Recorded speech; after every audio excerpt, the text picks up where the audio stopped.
자, 여기서 이제 트랜잭션이라는 걸 이제 배우게 될 텐데, 트랜잭션이라는 개념은 이제 데이터베이스에서 상태를 변화시키는 작업 단위예요. 그러니까 핵심은 작업 단위. 그러니까 묶음, 작업의 묶음이라고 생각하시면 되고, 자, 여러 개의 SQL 문장을 하나의 작업 단위로 묶어서 처리할 수 있다는 거죠. 저희가 어떤 기능을 처리할 때, 예를 들면 이제 입출금, 이런 거나, 혹은 뭐 송금, 뭐 송금도 뭐 입출금 안에 이제 어떤 관련된 카테고리를 묶이긴 하는데, 뭐 송금한다거나 아니면 뭐 그런다거나 아니면 구매를 뭔가 한다거나 상품에 대한 뭐 구매를 한다거나 정산을 받는다거나 이럴 때 내부적으로 SQL이 하나만 들어가지 않고 여러 개가 이렇게 쭉 실행이 되겠죠.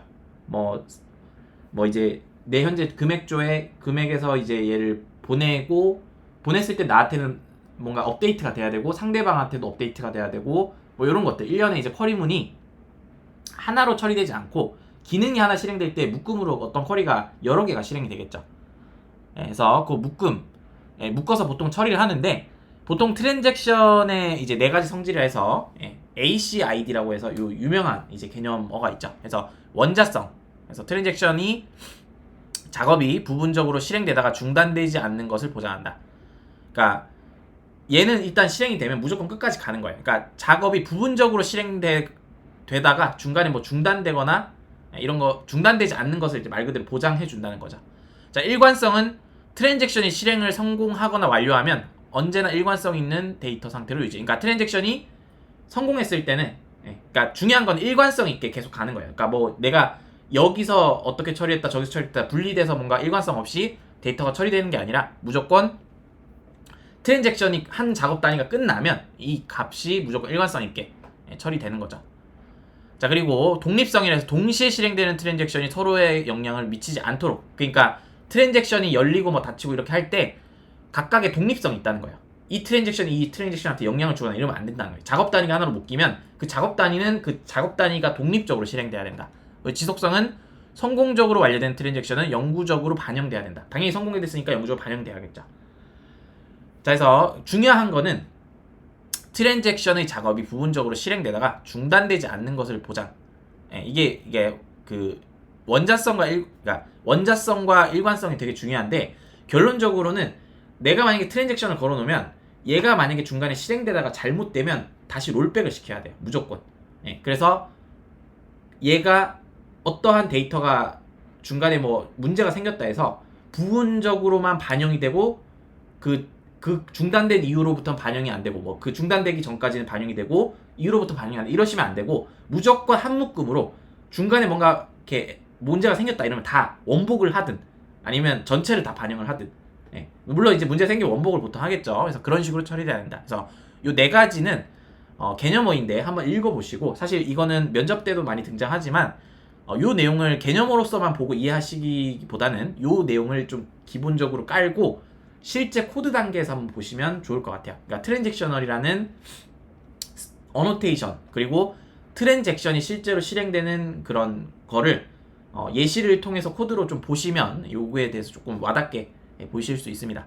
그래서 예를 들어서 트랜잭션이 실행돼야 되는 그런 예시로 이제 은행 계좌 송금을 많이 예를 드는데, 자, 요런 작업들을 하나로 묶어야 된다는 거죠. 자, 계좌 송금은 입출금이 하나의 작업 단위로 처리돼야 되죠. 그래서 뭐 내 계좌에서 출금이 되면 제가 A고 어떤 사람이 B예요. 그럼 B로 제가 송금을 해야 돼요. 그러면 내 계좌에서 출금이 돼야 되죠. 일단 뭐 내 계좌를 조회도 한번 해야 될 거고, 그 다음에 내 계좌에서 출금을 해야 돼요. 그 돈이 있는지를 일단 조회하고 출금을 하겠죠. 자, 출금을 하면 뭐 업데이트 하겠죠. 그리고 그 다음에 상대방 계좌가 현재 지금 얼마 있는지를 한번 조회할 거고, 그 상태에서 내 계좌만큼 입금을 시켜주겠죠. 그러면 또 업데이트 하겠죠. 그러면 말하자면 그런 일련의 과정이 들어갈 거예요. 자, 그러면 이제 출금만 성공하고 입금이 실패하거나, 혹은 입금만 성공하고 출금이 실패하면 절대 안 되겠죠. 왜냐면 제가 만약에 출금을 했는데 마이너스 1,000원이 됐는데 상대방이 입금이 안 돼요. 그러면 그 1,000원 어디로 증발된 거예요? 그냥 소실된 거죠. 말 그대로 데이터가 말도 안 되는 상황이고, 반대도 똑같죠. 제가 뭐 1,000원을 보내서 제 출금이 실패하고 상대방 입금만 된 거예요.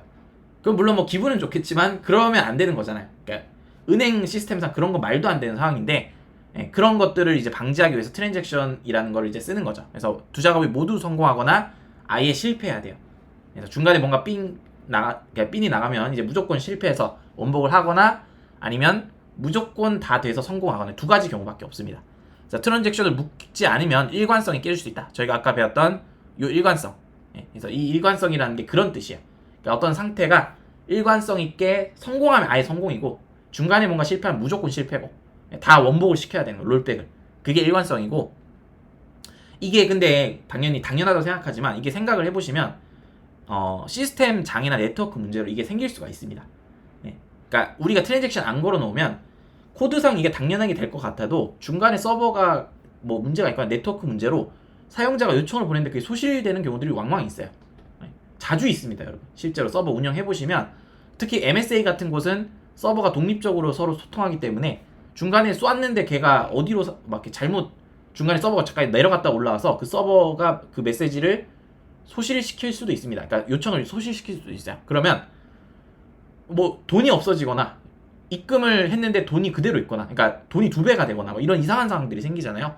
그런 것들을 원천 차단하기 위해서는 트랜잭션으로 작업을 꼭 묶어야 된다. 그래서 그러니까 계좌 송금이라는 작업 단위로 묶어서 나의 계좌의 조회, 나의 계좌의 그 업데이트, 상대방 계좌의 조회, 상대방 계좌의 업데이트 요 일련의 과정들을 묶어서 처리하고 중간에 하나라도 뭔가 문제가 생기면 무조건 롤백을 시키도록 처리를 하는 거죠. 그게 이제 트랜잭션이고 지금 저희가 스프링 JPI 단에서 트랜잭셔널이라는 어노테이션을 쓸 거지만 데이터베이스에서 이거를 직접적으로 제어할 수 있어요. 트랜잭션이라는 명령어를 통해서 이걸 직접적으로 제어도 할 수 있습니다. 코드 단계가 아닌 코드 레벨이 아닌 SQL 그러니까 DB 레이어 쪽에서 얘를 직접 DBMS에서 그 직접 적용해 볼 수도 있습니다, 여러분. 아무튼 그 DBMS에 지원해주는 기능을 JPA를 통해서 쓴다 이렇게 생각하시면 좋을 것 같고 자 이제 예시로 뭐 대표적인 예시로 아까 그 입출금 계좌 송금 말씀드렸는데 이건 그런 예시고요. 상품 주문도 마찬가지죠. 재고 확인하고 중간에 내가 이제 딱 주문할 때 재고가 사실 없을 수도 있잖아요. 근데 그 당시에 있었다 해서 뭐 검증 안 하고 그냥 이렇게 넘겨가게 되는 구조라면 주문 처리가 되고 재고는 없는 상태로 주문 처리가 될 수도 있죠.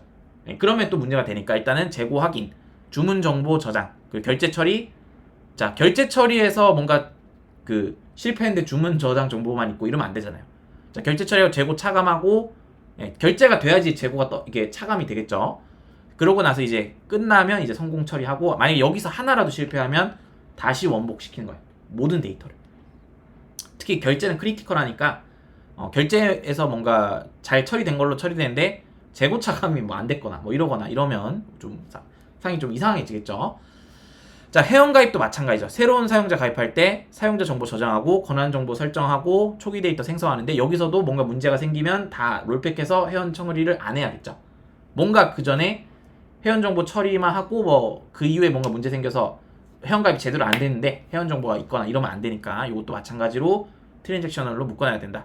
그러면 스프링부트에서 선언적 트랜잭션 관리라는 게 뭐냐? 트랜잭션 널이라는 어노테이션을 통해서 쓰는 거다. 그래서 어노테이션을 사용해서 트랜잭셔널을 제어할 수 있다.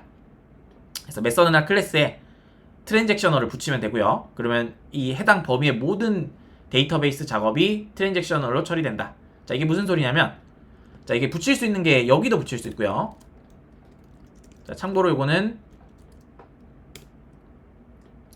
그 의존성에 JPA가 설치되어 있어야 돼요. 자, 이거를 요렇게도 붙일 수 있어요.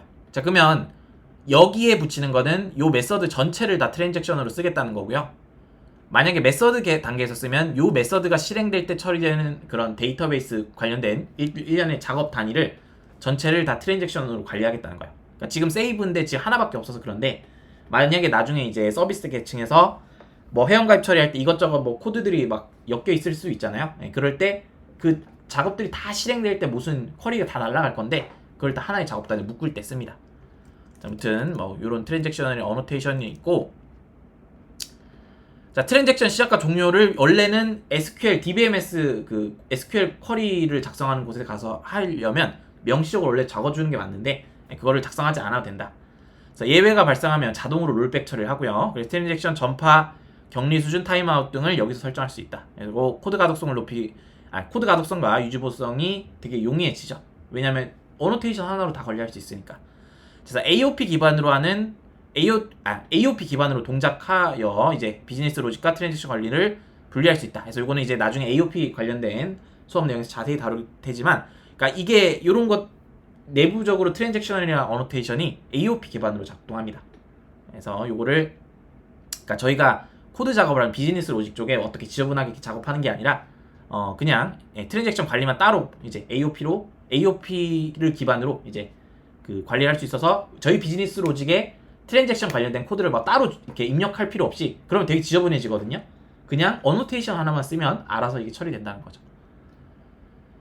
자, 그래서 요거를 만약에 트랜잭셔널이라는 거 이제 개념적인 설명을 드렸는데, 자 여기서 이제 적용을 해볼게요. 자 여기서 이제 첫 번째 워크 1에서 트랜잭셔널을 설정할 겁니다. 자 메서드 단계에서 자 트랜잭셔널이 옵션이 하나 있는데, 자 리드 온리라는 게 있어요. 리드 온리 툴이라는 게 있습니다.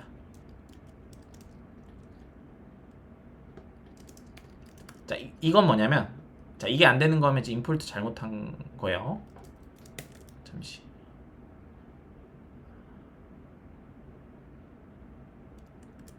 자 여기 보면 이게 좀 착각할 수 있는데, 아마 여러분들이 기본 자동 임포트 하거나 아니면 선택하라고 뜰 거예요. 자 그러면 오토 임포트, 여기 임포트 클래스 하시고 여기 자카르타 말고요. 네, 자카르타가 아마 기본적으로 설정이 위로 올라와 있을 수도 있어요. 왜냐면 다른 애들 할 때 자카르타를 많이 쓰기 때문에. 그게 아니라 스프링 프레임워크 트랜잭션 어노테이션 요걸로 하세요. 네, 요걸로 해주셔야 된다. 네, 두 개 똑같은 어노테이션 이름이어서 헷갈릴 수 있습니다. 자 요걸로 하시면 여기 리드 온리라는 걸 쓸 수 있는데, 중요한 거는, 자 리드 온리는 뭐냐, 자 읽기 전용 트랜잭션이야. 그러니까 얘는 뭐 쓰거나 수정하거나 뭐 이런 건 아니고 삭제하거나 이런 애가 아니라 정말 조회 전용의 트랜잭션이어서 요걸 요런 식으로 표시를 해주시면, 약간 트랜잭션이 작업 단위를 묶어서 하다 보니까 하나의 처리가 묶음으로 다 끝날 때까지 기다려줬다 끝나기 때문에 약간 그 처리하는 입장에서 보면 좀 무거울 수 있겠죠. 1년의 과정이 시작 끝을 정해서 다 묶어서 처리되고 안 되면 막 돌리고 이런 과정들이기 때문에 좀 무거운 작업이 될 수 있겠죠. 일반적인 처리에 비하면. 근데 얘를 리드 온리 처리하면 조회 전용으로 가서 약간 경량화돼요. 내부적인 처리가 약간 간소화됩니다. 그래서 이제 읽기 전용은 무조건 리드 온리를 붙이시는 편이 좋습니다. 그래서 여기는 조회 전용으로 쓸 거기 때문에 리드 온리를 붙였고, 얘는 뭐 여기 안에서 생성도 하고 뭐 이런 걸 쓸 거기 때문에 트랜잭션을 붙였다. 그래서 이거를 실행을 해보면,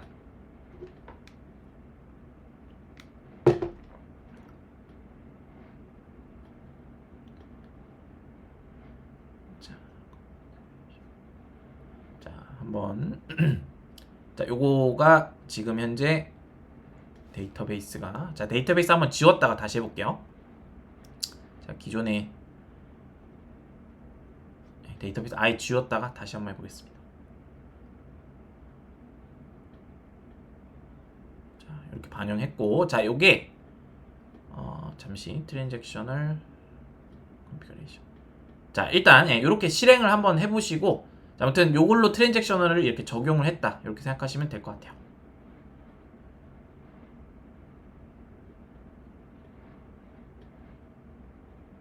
자 여기서 제가 워크를 트랜잭션으로 적용하고 이제 실행을 했습니다. 그리고 뭐 기존의 카운트 이거 지웠고요.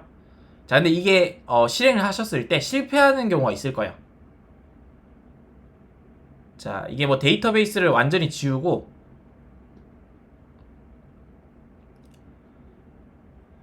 자 완전히 지우고, 자 혹시 모르니까 8080 포트 혹시 켜져 있는지 좀 보고요. 자 그리고 다시 시작했을 때 이게 실패하는 경우들이 나올 겁니다. 자 만약에 이게 실패를 했다면 요게 이제 내부 호출에 트랜잭셔널 메서드 붙인 게 트랜잭션 작동이 안 되기 때문이야. 이게 무슨 소리냐면, 트랜잭셔널 어노테이션은 내부 호출 메서드에서는 작동할 수 없어요. 그러니까 외부에서 뭔가 실행하거나 이럴 땐 괜찮은데, 내부에서 내가 워크1 워크1이랑 워크2가 내부 메서드잖아요. 이거 실행할 때 작동을 안 하는 게 맞고, 이게 왜 작동 안 하냐면 프록시 패턴이라는 게 적용되지 않기 때문이에요. 그래서 프록시 패턴이라는 건 나중에 이제 배우게 될 겁니다. 그래서 프록시 패턴이라는 게 내부 메서드 호출 시 적용되지 않기 때문에. 그래서 이거는 그러니까 트랜잭션이라는 건 내부적으로 프록시 패턴이라는 걸 이용해서 이제 작동하는데 내부 호출은 프록시를 거치지 않기 때문에. 그래서 이제 문제가 생긴다. 자, 그러면 이거를 해결하는 방법은 트랜잭션 메서드를 별도의 서비스 클래스로 이제 분리를 하거나 혹은 자기 자신을 주입하여 호출하는 거예요. 그래서 요 두 가지 방식으로 일단 해결을 해보도록 하겠습니다.